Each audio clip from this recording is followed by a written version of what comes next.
What better way to start off a journey than with the date and time documented thanks to the local Pipefitters Union.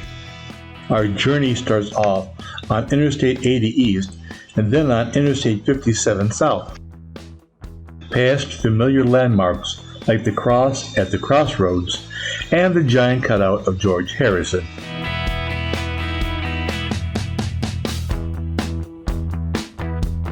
To our first overnight stay at Starview Winery in Cobden, Illinois, nestled in the rolling lands of the Shawnee Hills in southern Illinois. On this train, I have still dive on this train.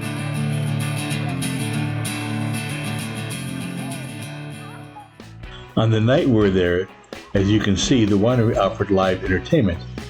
The winery has ample parking and the usual signs of the times. The gift shop, tasting area, and of course, old Abraham himself imbibing in a little wine.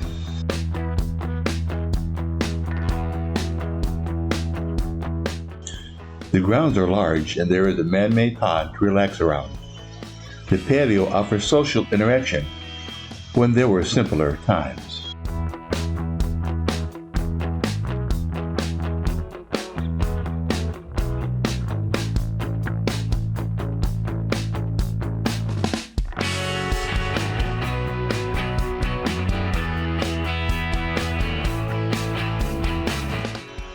The Tiger found itself at the far end of the second parking lot. How far away from the winery? Well, joined by a fifth wheel, you can see that the winery is about a half mile up a small incline.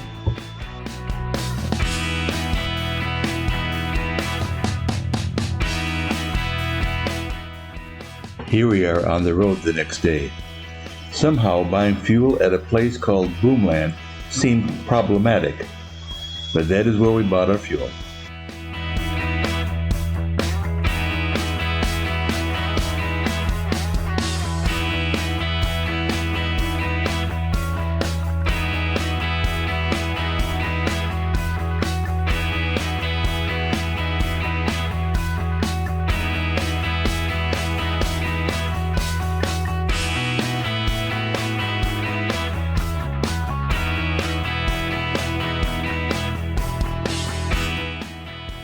I always get mixed feelings when I see a sign that says Freeway End.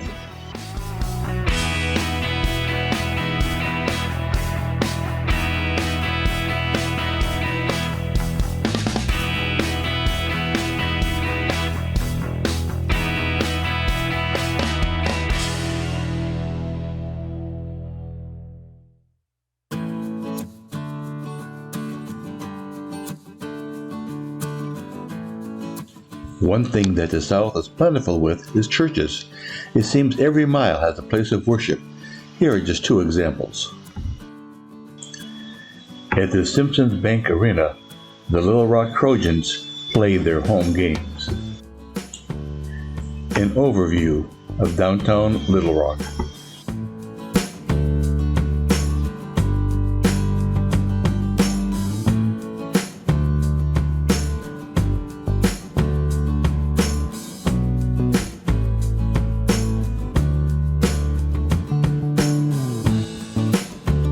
Hope, Arkansas is the birthplace of William Jefferson Clinton, our 42nd president. We overnighted at Sunrise RV Park. This park was very convenient as it was right next to the interstate, and because of COVID, a few amenities at the park were left unattended. The facilities themselves are very clean. They had a laundry room, a dump station, a playground, and very nice bathhouses. The price was $30 for electric and water. We did not need sewer. Though nothing more than a parking lot, it was still a very nice experience.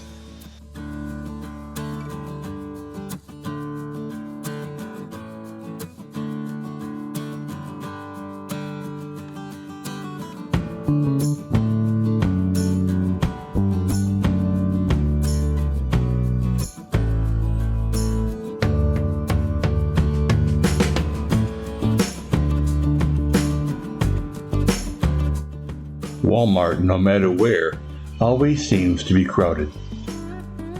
I always wonder what stories a house like that could tell us. In Louisiana, we spent 3 nights at Chicot State Park, where we camped with my son and family.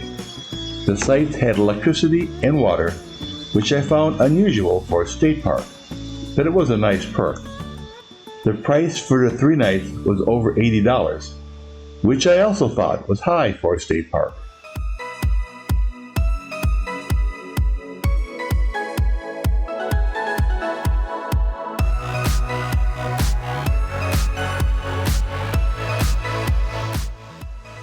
The highlight of the park is the J.D. LaFleur Arboretum, which has a nature center and trails in the swamps of Louisiana.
Being an arboretum, there are plentiful signs pointing out certain trees along the paths.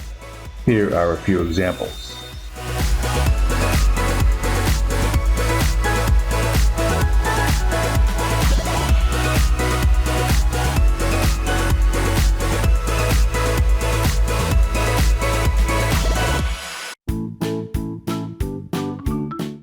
If you look in the background, you can see the swamp. The trail down to the swamp was closed, and this is the closest we could actually approach.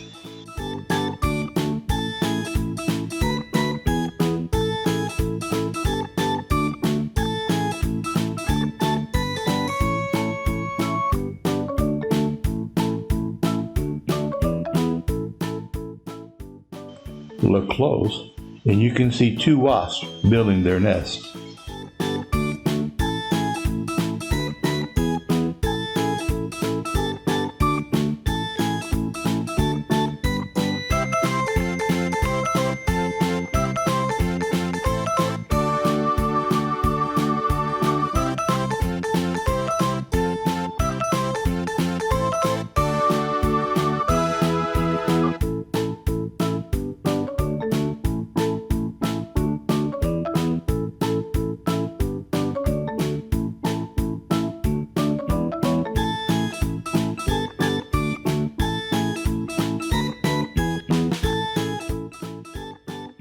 After Chicot Park, we traveled and stopped at another winery, this one in Arkansas, the Tontitown Winery. It had nice ground and proximity to the interstate, 2 pluses. The biggest plus is that the owner was kind enough to allow us to plug into his 30-amp service at no charge. But while we were there, we did have wine, beer, and some food.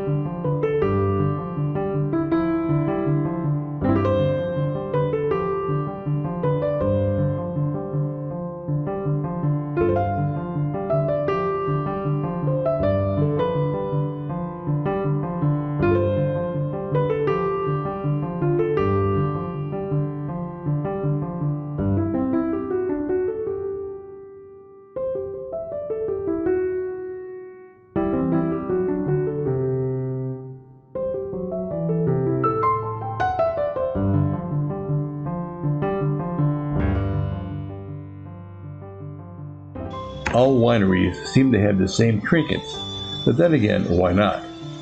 This winery had a very large gathering room that could be rented out for various occasions.